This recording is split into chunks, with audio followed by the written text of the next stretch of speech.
Let me just put up some books here, because last year I produced some books for the Christmas market or the Christmas time. The first one was Did Noah Take Me on the Ark?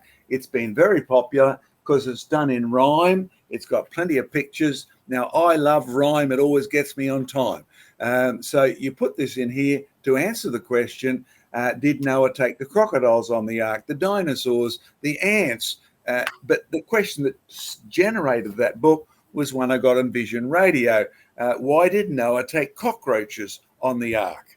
Good question. After all, they're messy, aren't they?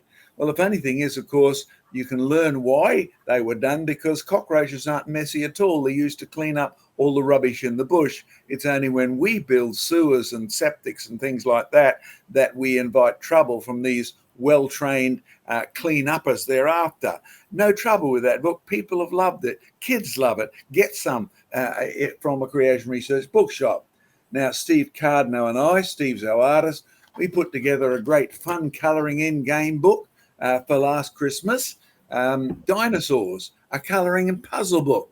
That's been incredibly popular. And obviously, it's nice and slender, done on cheap paper so the kids can rip it out and throw it away if they like. So a really, really good investment. But the one that puzzled me most, and Glenn, I might get you back on screen shortly because I want to quiz you about a few things. I produced this book, Starboy. Now, Starboy is all about a little boy in Israel whose dad was a farmer. And it occurred to me as I drove home from Jurassic Ark one day that we don't have an answer to the question, was it only the three wise men on the Christmas cards who saw the star? And next week we'll do a whole program on following the star. Or if it was such a bright thing in the sky, wouldn't everybody have seen it? Good question. I'd never thought of that before. I'm sure it was a tickle from the Lord that got me going. And as we investigated this, all the people in Israel, all the farmers planted their crops according to the stars. So if anything was odd up there, they should have noticed it. And so this is the story of a little boy who asked one more question. There's a new star there. What does it mean? And the whole cartoon, comic book, Bible story is all about this little boy and his family and how they resolve that issue. What's the star there for? And you know how it ends up? Well, it's exciting, but you'll have to buy a copy to find out. It's a great Christmas message, but that's not the puzzle. The puzzle was that book's been popular in England. It's been popular in Australia, popular in New Zealand, but not popular in the US of A. I sent it for review to one pastor, and his comment was, why are you writing books about Christmas? Christmas is a pagan celebration. Glenn, I've been to America, and you said you were sending out Christmas cards, and Christmas in America is largely sponsored by Hallmark because they make a fortune out of it. But in reality, over there, you say happy holidays. Now, in England, you say happy Christmas. Now, Glenn, have you got any background on happy holidays? Why do they do that in America? It's to remove Christ from it. They don't realize the holiday is a holy day. So as a government employee, we went from being able to have Christmas parties to we could have a holiday party. We could not have a Christmas party. Can't have a Christmas tree, any mention of Christ. He's been so this was brought in during your lifetime? Yes. Okay, so you can remember when you did have a happy Christmas party? Oh, yes. Okay, so roughly when would that have been? Really the last 20 years. So roughly it's you're been growing at more and more before then, but really the last 20 years the rise of the really liberal Democrats and the left wing of all political parties were discriminating against Christianity, and hence you and I can understand, say, Ken Ham's museum getting into trouble for promoting Christmas, right? Yes. And we do the same, and I got into trouble from this pastor, but he went one step further. He said we shouldn't even be celebrating a pagan celebration. So, Joe, you're English, you live in England, and yet over there you have Christmas big time, right? Oh, yes. So what's the difference? Well, holidays has never really caught on. It's certainly not holidays are not viewed in the same way as they are in the States in general, right? Your kind of break from work type of thing. We have two main holidays, Christmas and Easter. And Christmas is big time. Everything shuts down for Christmas over here. And also, even though we are certainly not um, a Christian nation anymore, and less so than in the States, I would say, certainly certain parts of the States. What's interesting is that the tradition, and I suppose you could call it the heritage, goes back far, far stronger and far, far longer. And so it is not unusual to see nativity scenes around. It's not unusual to see even Bible verses sometimes up on the walls of shops and so on and so forth, and Christmas carols as well, which, let's face it, vast majority of the older Christmas carols are basically just hymns about Jesus' birth, which have become associated with this time of year, and people will happily sing them. Even out on the streets, we still have the old carolers, the old concept of wassailing, going around and singing. We'll have the carolers that'll go around and the brass bands, and it's still a very regular thing to do in the UK. So I suspect it's more to do with that heritage. Can I interrupt you there a moment, Joe? And isn't England famous for a storyteller who wrote a great story about the ghosts of Christmas past, the ghosts of Christmas present? What's that one called? Dickens' The Christmas Carol. Okay, so you've even got it in your literature, and it exalts the giving of gifts and the blessing of encouraging goodness. Old Ebenezer Scrooge is sort of thumbs down for most of it, finally sees the light, the ghosts scare the heck out of him. But it's interesting, the overlap of the paganism of ghosts and Christmas and the social chaos of the middle Victorian era. And interesting, the old Catholic, with the Christmas Carol, it's the old Catholic concept as well, because it's stated that Scrooge finds salvation through the good works that he's now doing. So you find an interesting kind of, not just old pagan connection, but also old sort of Catholic kind of all mixed up with this paganism kind of stuff as well. Okay, so there's two things I want to comment on. Glenn, you made a comment about the word holidays, and you referred to holy days, and that's where the word comes from. And of course, Joe, you referred to the old Catholic system, and you use Christmas. So just give me a little review, if you understand, where does the word Christ Mass come from? Well, Mass is the old sort of Catholic word for a service. People would claim today, and I think it's important that there is a distinction between the old idea of a mass and what in the Catholic sense and what a church service is today. But ultimately, to the people of the time, it was a service. It was a church service that you attended, and it was the church service dedicated to Christ, but specifically dedicated to celebrating his birth. So it's effectively a time of the year, a day, which you have put aside to celebrate the birth of Christ. I saw Lisa Burge's name pop up there. So thank you, Lisa, because I asked you to do the research on this. Lisa's a young girl who's praying about ministry, so pray with her. And so I was talking to her at length yesterday, particularly about a novel I was reading, which is all about the historic Christmas in England. And it was all about, let me read you some of the things, Scott, because I asked her, was Christmas ever banned in England? And she's got her research here as a university student, etc. Christmas was banned in England during the mid-17th century. A ban was entered by the Puritan-led government under Oliver Cromwell. In 1647, the English Parliament passed an ordinance that abolished Christmas. The Puritans viewed Christmas as pagan. That's what that American pastor said to me. It was decadent. They believed it should not be observed at all. In fact, under their laws, here's what you could be fined and put in jail for. Traditional celebrations were prohibited. Having a Christmas dinner.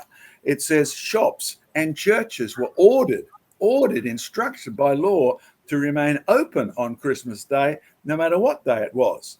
And any businesses or individuals found celebrating Christmas could face penalties. Now, that thought has obviously moved to the more conservative churches in America that reacted so negatively to our Christmas book. And as we move into our celebration of Christmas and what the real meaning of Christ, we need to know some background. I was brought up by a mum who basically hated Oliver Cromwell. Never understood it because we celebrated Christmas big time. It was my job to go and chop the trees down and bring them, put them in the lounge rooms, cover them up with tinsels, and we didn't have electric lights in those days, but all those beautiful glass balls, and celebrate the whole house, and it was big wingding time. And then to find out that there was a so-called Christian leader called Oliver Cromwell who'd absolutely black banned, made it illegal to celebrate Christmas, was a bit of a shock. So my mum, who was a fairly fun-loving person, she did not like Oliver Cromwell. So having been to England a few times, I thought I'd investigate this. But the thing that I asked, and I asked Lisa, so pray for Lisa again, I asked Lisa, could she do some investigating? Because I was reading a historical novel at the moment, and it was all about the time when when Oliver Cromwell banned Christmas. And it basically portrayed, he was a rotter. He was a madman. The opposite of how you view him in Christian history. He was a man after he wanted a godly England. That's the way he's viewed in many Christian books. But really they were contrasting and comparing the fun they used to have under King Charles compared with the total absence of fun under the Roundheads and Oliver Cromwell. Now, there's two things that strike me. As I read the aims of Cromwell, I would have to agree with many of them to get a Christian England back. Of course, his followers went to great extreme. There's no doubt about that. But then I looked at King Charles, and I looked at the royal court, and I looked at how they celebrated Christmas beforehand. And surprise, surprise, up to the middle 1500s, 1600s, you would have to be horrified at how much of England celebrated Christmas with pagan dances, with going round and round and round in your drunkard state, with festivals like you can't believe. There was even the description of a wedding where the ladies stripped naked a girl and pushed her into the bedroom in the wedding, and the men did the same, and then they all hung around in the bedroom waiting. Wow. Now, that's obviously, if you're a Christian, that's not what Christmas should be about at all. So our word Christmas, yes, definitely with Catholic connotations.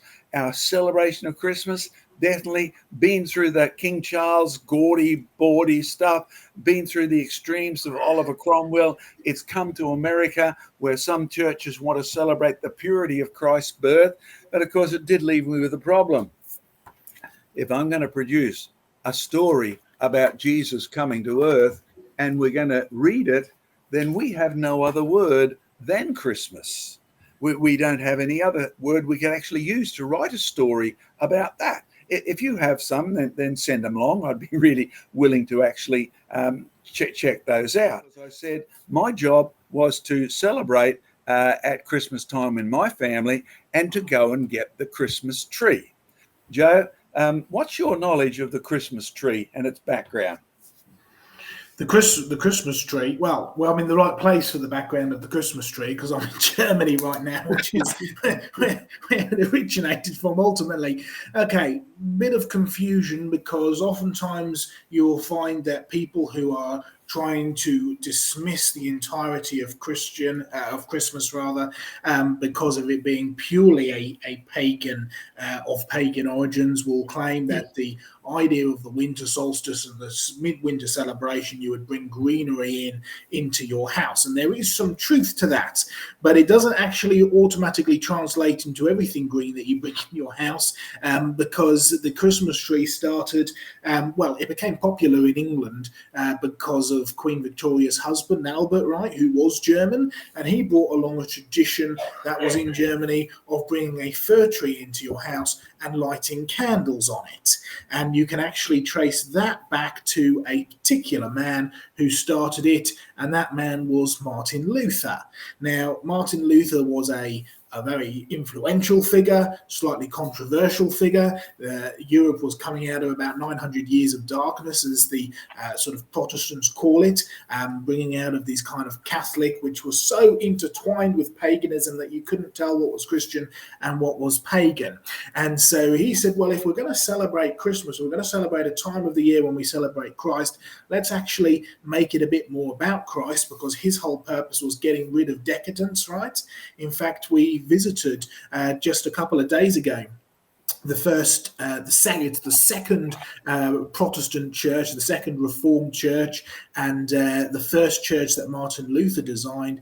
And it was designed to be in stark contrast to the decadent Orthodox and Catholic churches, which are adorned with gold. And this was just a plain white church with one carving and a plain altar, which Martin Luther said, we don't need an altar anymore because Christ has done the work. So we're going to use this altar as a symbol of Christ's sacrifice to serve the communion out of. And you'll find that's a model which has stayed throughout the majority of Reformed sort of Anglicanized or Lutheran churches. But Martin Luther introduced this idea of, if we're going to bring greenery in, let's bring a whole tree in because Christ was killed on a tree, and let's light candles because Christ is the light of the world. So it doesn't always automatically relate straight back to paganism. Good. So given my family background, Mum was obviously definitely pro-Charles, in terms of the King Charles and the really bright light celebration. My dad came from Scotland, and he said to me, well, we hardly celebrated Christmas at all. New Year was the celebration we had, and so I thought, isn't that interesting, the different cultural backgrounds? But our programs over this week and next week are trying to get you to a biblical view, a Christian view of the whole time, when there was a star, when there was wise men, when it was the best gift we've ever had, that of Jesus Christ coming as our Savior, who would grow up to die on a cross. Yes, he did hang on a tree, but it wasn't a pretty gaudy one. It was a symbol of shame, a symbol of the punishment of God upon sin. But yet it was my job to go and get the tree. Now, in those days, there was nothing green about the environment. I would just go down, jump over the railway lines with my brother. We'd take our axes and we'd chop down one of the fir trees. But let's give you a little lesson on trees before we go any further. And you'll see a tree in the middle of our symbol there, our logo for Jurassic Ark and creationresearch.net. Great idea, but it's the tree back in the Garden of Eden with, I think that's a dragon, or is that a dinosaur? Either way, it's connected to what was happening in the Garden of Eden. Okay, Aussie native Christmas trees. Here we are at Jurassic Ark a few years ago, and most of these trees are what we've got available to chop down. Well, sorry, it's a bit harder these days. You've got to buy a plastic one from Woolworths or Coles. You get into trouble for chopping the trees down these days, so I grow all my own. Of course, see the size of these? Now, my brother, he would plant one of these trees in a pot, and while you left it in the pot, it stayed usable. He'd put it back outside after Christmas was over, and when he sold that house, I took the tree, and now it's 30 feet high, 10 meters high, no longer usable inside. And so we've got all of these what are called southern pines, not the conifer trees that are usually associated with northern Christmas, but they're southern conifers, only found living in the southern hemisphere today. Beautiful trees, though, get to be enormous sizes, and we've got them all through our living fossil garden at Jurassic Ark, along with many other plants, all of which are found in our Jurassic rocks. So as Joe mentioned, the living fossils display full marks to the museum there in Germany, because basically every creature except those which are extinct is a living fossil. And look, there's one that, that's about how big my brother's tree got while it was in a pot. I'll keep it in a pot, no room to grow, keep cutting the roots, and these trees remain tiny. It's the secret of bonsai. Now I've taken it outside, it's a humongous tree. Oh, but there's the one that's more like what I would use to collect, because it's much smaller, it's much bushier. You can actually drape coloured paper and all things over it and put Christmas lights. And notice its name, Calitris. There's what it means. Cali, as in beautiful, tris, as in try, meaning it had a leaf with 3 whorls on it. Beautiful stuff. Of course, they can grow quite big, but since we had to lug it back over a kilometre or nearly 2/3 of a mile, we would pick the little ones and then we'd just throw them away afterwards. You see, the amount of carbon in the trees equals the amount of carbon in the ash you get from burning it up. Forget all this nonsense about increasing the CO2 in the atmosphere by letting these things just rot softly or burning up. You make a big mess. Now, I'll tell you what, you get the same amount of CO2 regardless.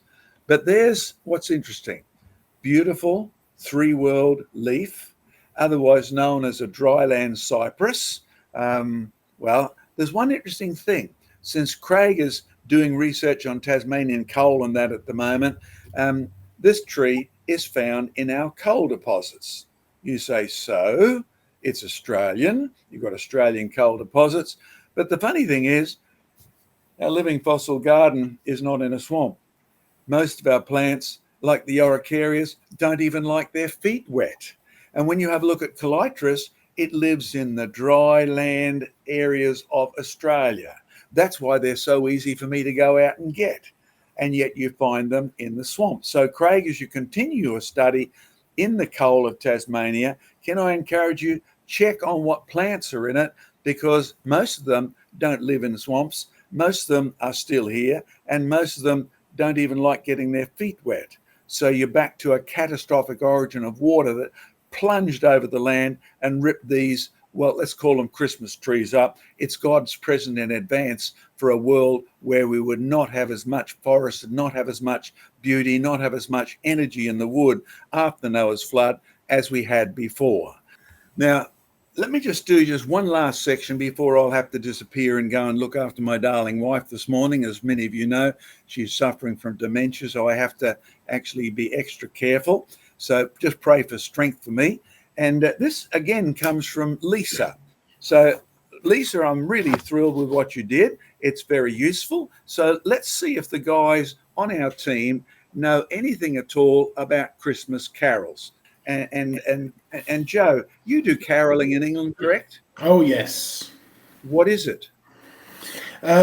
Walking around from door to door singing rather badly in my case. Yeah. Well, that about sums it up, yeah.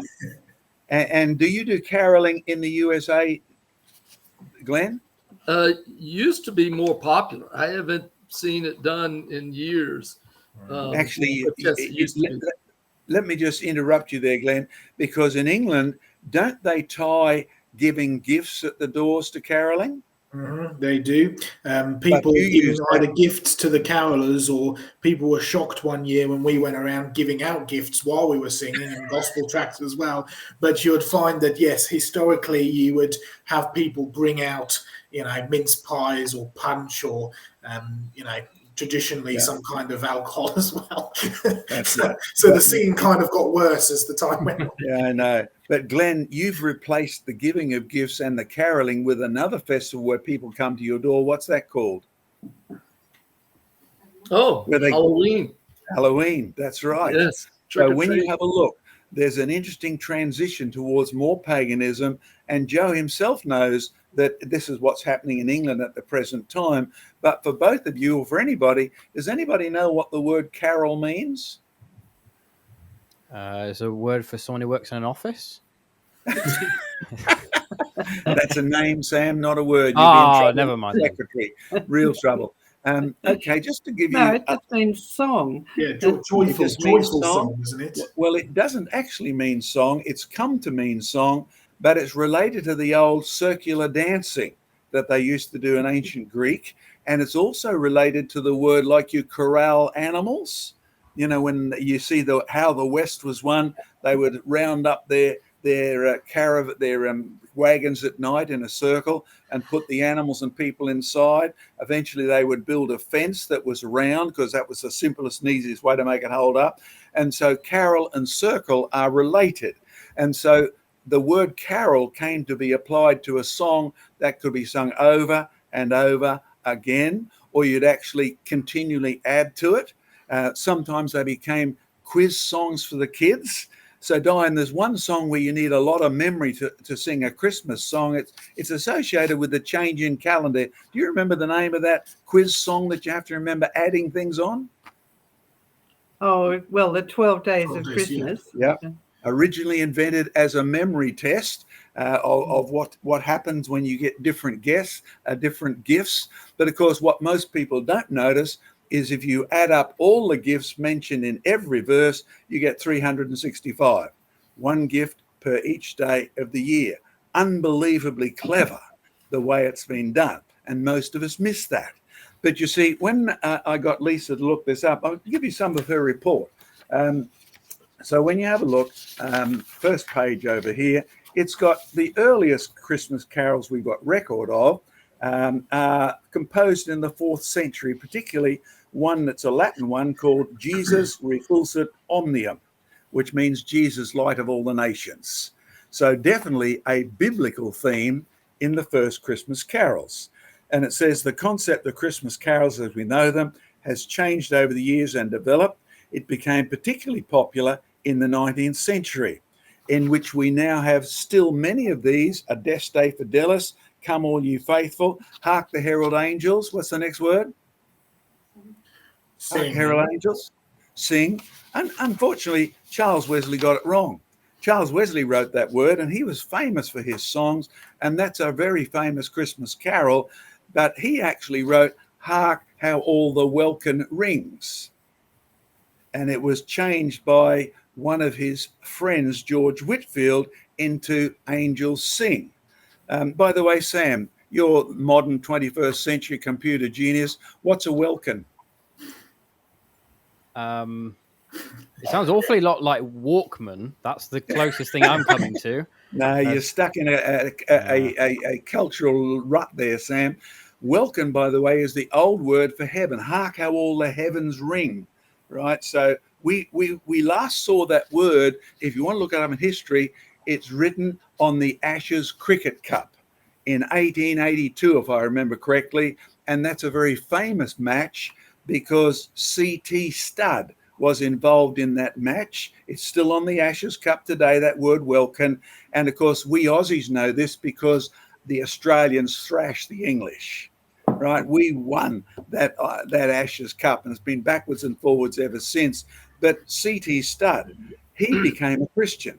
C.T. Studd was famous because he was unbelievably wealthy, and he knew that if Christ had given up his life as a gift for C.T. Studd, then C.T. Studd would use everything he had at his disposal to spread the good news of Jesus Christ. And in our programs, not just today, but any day, that's what creation research is about. It's interesting to find out that calitris is found in coal seams in Australia, even though it lives in the dry land.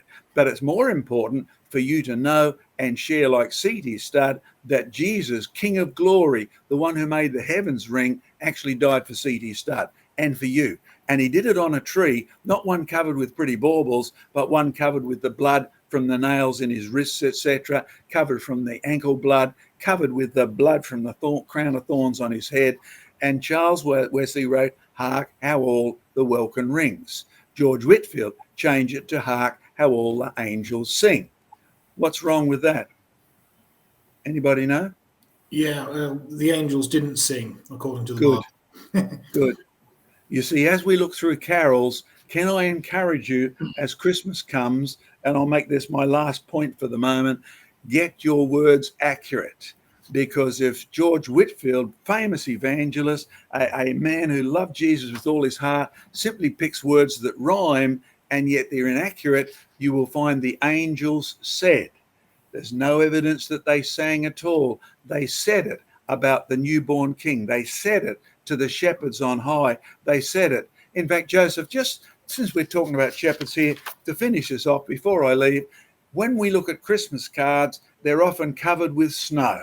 Doesn't make sense to us Aussies because where I am, we hardly ever see snow. But I grew up with this. And there are some people who say there's no way the shepherds could have been out in the fields at night because it's snowing in Israel in December. You got any comment as our chief at the moment? What did you make? Fire and ice that deeply on the climate? That's right. Yeah. Well, there's what did you find out about? about the Middle Eastern climates as you did things like that? Yeah, well, there's two things about this. This is again another argument to say, oh, there's no way that Jesus could have been born on the 25th of December. Now there are lots of arguments both for and against it, but the one thing that argument you shouldn't use is the argument that, well, it couldn't have been because the shepherds wouldn't have been watching their flocks at night in December. What it shows is, and I'm sorry if this is an argument that you use, but it really comes from an ignorance in history as well as an ignorance in any kind of knowledge of sheep. If you look at historically, right, with the climate, certainly today it's a rarity to get cold, as in sub-freezing temperatures or snow in Israel today. Going back a little bit, right, about the time that the bleak midwinter was written, sort of, 1800s, early 1800s, then yes, it would have got a bit colder in Israel because, of course, the whole world was in the grip of the Little Ice Age. But if you go back to the time of Jesus' birth, right, height of the Roman Empire, basically, you'll find that there is a universal climate phenomenon known as the Roman warm period. We had a later one known as the medieval warm period, and so you would have not had freezing temperatures even in the middle of winter. But one thing for sure, I mean, John comes from Scotland, right? I Scottish ancestry, and I spent many years working with Highland sheep. And the one thing you know about Highland sheep is they couldn't care whether it was snowing or not. Why? Because they're sheep. They have a great big woolly coat, right? And they actually prefer to be out on a rocky outcrop on the top of a mountain completely covered in snow than in a nice warm barn. So if your argument comes from, the sheep would have been put away in stables, well, that's actually fairly bad for sheep. It's only some of our modern breeds which are bred for specific purposes that require, or rather the farmers require them to be inside stables and inside barns and the like. Sheep actually do far better being out in the elements during the winter. Now, if you're going to have sheep out in the elements during the winter, then the reality is you're going to need to have shepherds with them because sheep are money, effectively. It's a form of currency. It's an entire livelihood. It's a way of making money. So they would have had shepherds out in the fields all year round, including in the middle of December. So if you're going to argue against a December birth, and there are some arguments out there, and we could go back and forwards on this all the time, but don't use the sheep argument at all.